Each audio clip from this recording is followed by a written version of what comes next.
Many places in the world are fascinating, but some of the most ordinary places can be interesting too, if you notice what is unique about them.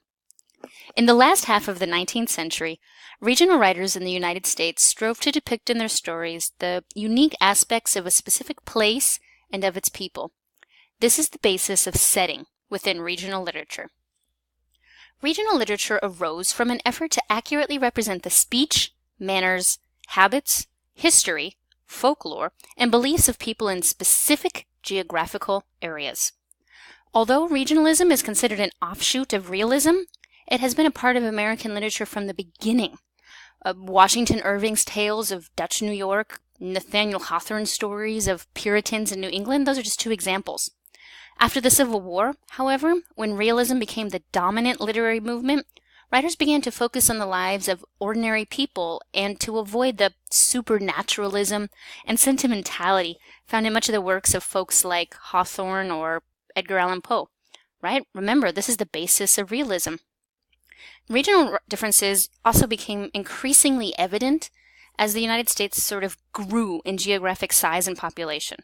People's curiosity about these differences encouraged writers to capture the atmosphere and features of small town and rural life, in particular the South and in the West, New England, and other parts of the country. Such magazines like Boston's Atlantic Monthly and New York City's Harper's New Monthly magazine brought local color to urban readers. Another factor that contributed to the growth of regional writing was this boom in publishing in the late 1800s. Popular magazines sprang up all over the United States to meet the demands for information about the rest of the country. Mark Twain's The Celebrated Jumping Frog of Calaveras County, for example, was first published in a New York magazine and became an immediate sensation. The effectiveness of regional writing depends to a large extent on the depiction of setting, the time and place in which a story's events occur. Key elements of setting in regional literature include geographical location and physical features, such as a river, a camp, a house, a mode of transportation. The time in which the events take place, a season of the year or a historical period. The jobs and daily activities of the characters. The culture of the characters, including their religions and moral beliefs, the social and economic conditions in which they live. Now, setting is a key element in almost all literature, but it's especially important in regional literature. In regional literature, the setting is viewed not just as a contributing element, it's a subject that's interesting in itself. Furthermore, regional writers look to their settings for inspiration in creating characters, situations, and imagery.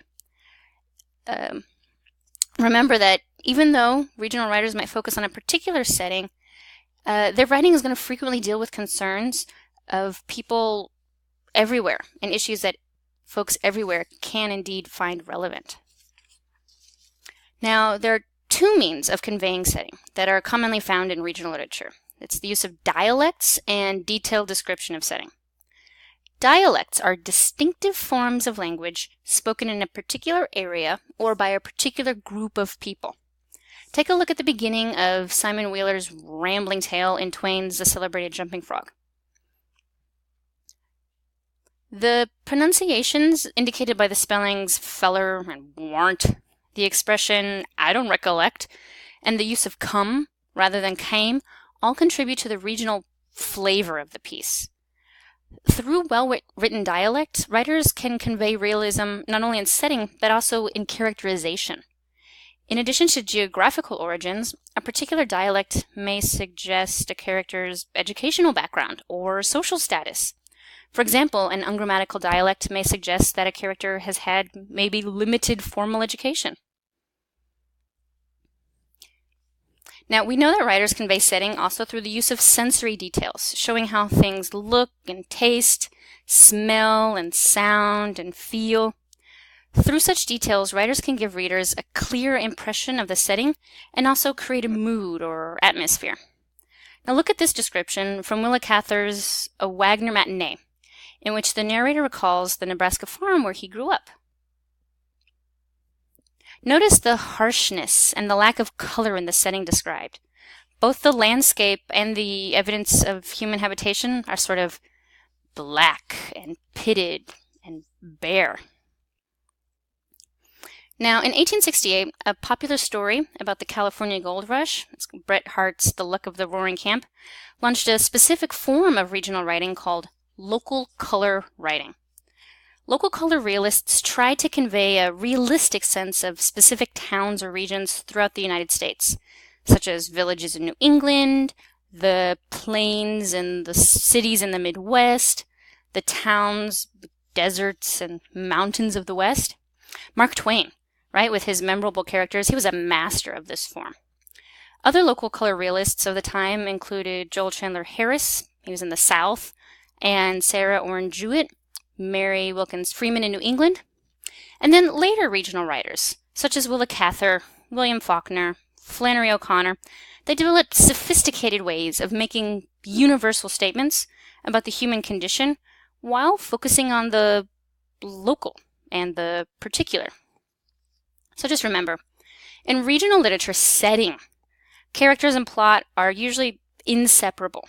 So as you read regional writing, notice the relationships between the characters and the setting. Ask yourself how the characters react to the setting. Then decide how this relationship is significant to the plot.